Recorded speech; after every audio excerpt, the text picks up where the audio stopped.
Hey, okay, so I made this video to show you how to set up the Schwinn IC4 magnetic resistance cycling bike. To be honest, the hardest part was getting it out of the box. I tried pushing, pulling, shoving, but the only thing that worked was cutting the side and then opening it up from the top. I think my bike was put in sideways, and that's why it didn't come out easily. But yeah, just cut the top off, and there you have it. Now, the second hardest part was just getting everything unwrapped. So yeah, not too difficult, just a little time consuming. Tip, just kind of lay it all out, unwrap everything, get it organized, become familiar with every item. Once you have everything out, it's pretty straightforward. Cut off the zip ties of the bike, take out the plastic. The front and the back of the bike have two kind of stabilizer pieces. So unscrew the bolts and place them accordingly. The one without wheels, as you can see here, that's the back of the bike.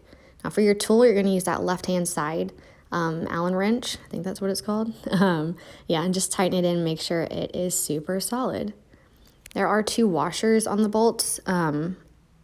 Just make sure you don't lose them. So put them both on there. They come with two. Make sure two go on when you screw it back in. Now here's the front side, same deal. Wheels go in the front so that you can transport it.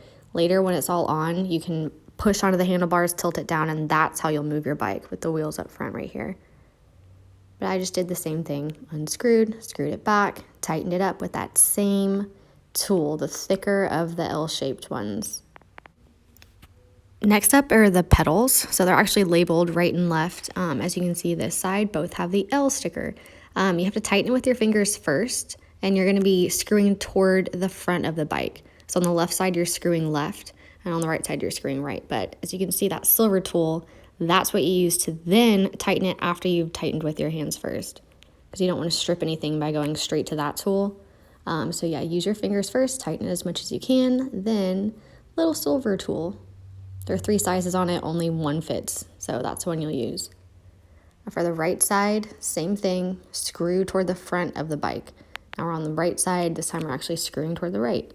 But do it with the hands first, make it nice and sturdy, and then use the tool. If you need a little extra leverage, just kind of, push on the other side right there and make it super tight. Now I've got the seat. So unscrew that quick release knob right there, and then you're gonna push. It's the thicker of the two. One of them is for the handlebars and this one's for the seat. It'll fit.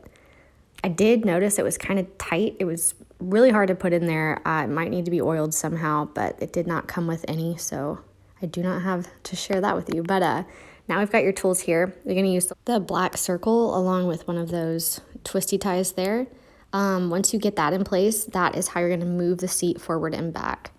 And the same goes for the front of the bike, but you're using that thicker one up at the top first for the front, and then you put in the stem. And again, it will fit. If it doesn't fit, it's not the right one. But after you've got that tightened, we're going to grab the same tools from the back of the bike. So again, that black circle with the other little guy that goes with there. Place the handlebars on top, and then I go underneath to screw those two pieces into the top handlebar piece. Once it's intact, it'll slide front and back. Now there's 4 screws on the top of the handlebars. You're gonna undo that so that we can later put the mount on. So I used to drill just because it takes less time than a screwdriver, but there's 4 of them, so unscrew. And as you can see, 4 little screws. Okay, this is your mount. It goes underneath and through.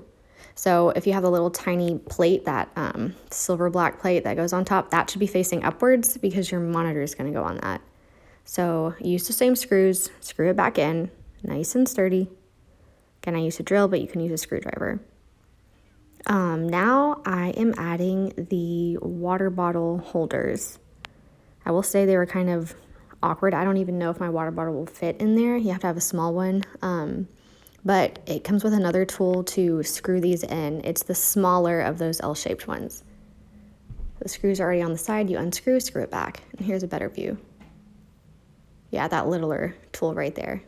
The thinner L-shaped one. So once that's sturdy, just kind of check it out, make sure. Because your weights are also going to be held by these. If you see those two little prongs on each side, that's where the top of your 3-pound dumbbells go. Okay, now I've got the monitor. I'm unscrewing the screws from the back. I did use a screwdriver for that. Yeah. Okay, so after you do that, now that's what goes on that rectangular metal plate. It fits perfectly. So here I am underneath it using the same screws I unscrewed to screw it into the mount right there.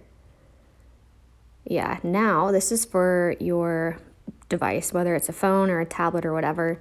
You same drill. You unscrew, put it in, and then use the screws you unscrewed from the original piece to now add the tablet mount above your monitor. Just make sure they're tight because you don't want your tablet to fall. Now there's a rubber band. This is where we're getting our, power to the monitor. So rubber band, undo it, and check before you place them in because there's little prongs and you don't want to mess them up. After I plugged it, I just tried to get it out of the way.